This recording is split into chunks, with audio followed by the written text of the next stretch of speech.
best known for defending Michael Jackson in his 2005 child molestation trial. Tom, thanks so much for being with us. The charge here is aggravated indecent assault. In order to prove the case, the prosecutors must prove what? Well, first of all, proof is the issue. You know, these are nothing but allegations. They're nothing but charges. The prosecutor gives a press conference and speaks as if everything's been proven. Nothing has been proven. And it's a long way before they prove every element of the charged crime beyond a reasonable doubt. They're going to have to prove beyond a reasonable doubt that this woman was drugged against her will, which I just can't believe happened. They're going to have to prove beyond a reasonable doubt that a man his age wanted to have sex with her while she was unconscious and under drugs. It doesn't make any sense to me. I think this woman is going to be thoroughly investigated. I think her allegations are going to be dissected bit by bit by his defense team, and she's going to be subjected to withering attacks on the witness stand. This case is far from over.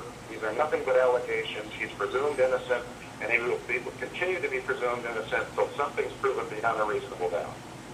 Well, the criminal case is far from over. The criminal case, in fact, has just begun over the last few hours. But there has been this civil case out there for some time and a civil settlement in which there was a deposition. You say things are not proven, but there are facts that have been testified to by both sides. In this deposition, the details of which were released over the summer, Bill Cosby does admit having this contact with her. Well, yeah, this is deja vu, John. I mean, when I took over the Michael Jackson defense 9 months before his criminal trial, he fired his lawyers and asked me to take over. All anybody was talking about in the media was he paid $20 million to one person, then they said he paid $2 million to another person. The question is, why does a celebrity pay money? Sometimes it's not with any admission of wrongdoing. Sometimes it's designed just to end the whole thing and get them out of the media and stop the problems that it causes for they and their family. When we went into trial in that case, the judge, to my surprise, allowed the prosecution to bring in the fact that Michael Jackson had settled these cases. Again, one $20 million, one for $2 million. They said that other young men had made all kinds of allegations, and he was acquitted on every single count, 10 felonies and 4 misdemeanors. So just because Bill Cosby wanted this thing to end doesn't mean it's an admission of guilt. But Tom, in this case, we're not talking about the monetary settlement. What I'm talking about is the fact that in this deposition, Bill Cosby says that they had this contact. It's not sex. I don't know that we have an admission of sex per se, or intercourse is what I should use here. But, you know, there is this admission that there was some kind of sexual contact. Well, again, it's deja vu, because in the Michael Jackson case, the media was waving the Bashir documentary where they claim that he said there's nothing nicer than to, you know, sleep in your bed with a child, is what the media was claiming. There was a lot more context to what he said. He denied any wrongdoing whatsoever, and I think there's probably going to be a lot more context to what Mr. Cosby said. And my understanding is he denied any sexual assault or any wrongdoing. So you can't just take snippets out of an interview and say this is going to get him convicted. I've seen the opposite happen. Certainly he has never admitted to assault or wrongdoing. No, on the contrary, he suggested it was a consensual act. And won't it come down to that in the courtroom? Won't it come down to the issue of consent if this gets before a jury? Well, sure it will. It'll come down to the issue of credibility. And remember, this woman sought money and got money. So financial motive can come into the question of bias. What motivates someone to make claims?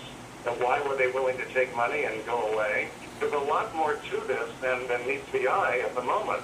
The media is just swarming over this prosecutor's press conference where he made self-serving statements that haven't been proven. Well, we covered it because he is an elected official, or he's now going to be the district attorney of that county. He has been the first district attorney, first assistant district attorney for some time. He's been working on this case for some time. An announcement of the first criminal charges against Bill Cosby, given the dozens of allegations that have been made publicly over the last year or two, is certainly an interesting and notable event. I think you will agree that the fact we're covering that, is worthy. Tom, you have defended cases like this before. You have not prosecuted a case just like this before, but give me the other side here. How would you prosecute this? Well, I don't like to tell people how I would prosecute someone. I'm a defense attorney.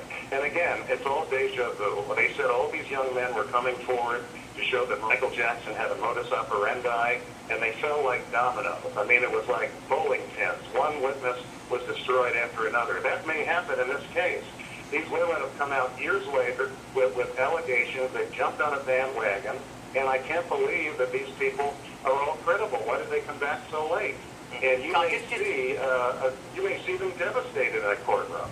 Just a couple more points I want to make here. Just a couple more questions. Number one, first of all, this woman did go to authorities first before she filed the civil case. As you said, you've accused her of going to seek money before anything else. That's not the case. She actually tried to get criminal charges. She went to the police first. They deemed that there was no case. Then she filed a civil case.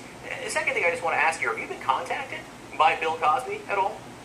Well, I would never comment on whether or not someone's contacted me. I would never do that. But look, again, the same thing happened in the Michael Jackson case. We said they wanted a criminal conviction so to pave the way for a big civil settlement. This woman sued for money and apparently got money and took off, from what I understand. That's going to be a very important issue because financial motive and financial incentive goes to bias of a witness. And she may have gone to the authorities so she could get a conviction and get a civil judgment more easily. If you're convicted in a criminal courtroom beyond a reasonable doubt, you simply get the certified copy of the conviction, you walk it over to civil court, and liability is established. The only question is how much. I think the defense will argue that she wanted criminal charges so she could get a bunch of money in a civil case. Tom Mesereau, noted defense attorney. I think you've given us a little view of how Bill Cosby may defend himself in this case. Again, Bill Cosby to be arraigned this afternoon. Charges stemming from a 2004 incident. He is now charged with aggravated indecent assault. Andrea Constant is the woman involved in this case. Attorneys for her have come forward saying that they are pleased that such a thing has happened, that charges have finally come all this time later. And I expect, despite what we just heard from Tom Mesereau, we'll hear attorneys for many other women who say that they have suffered similar instances at the hands of Bill Cosby. I expect that we might hear from them in the coming hours as well. Tom Mesereau, thank you so much.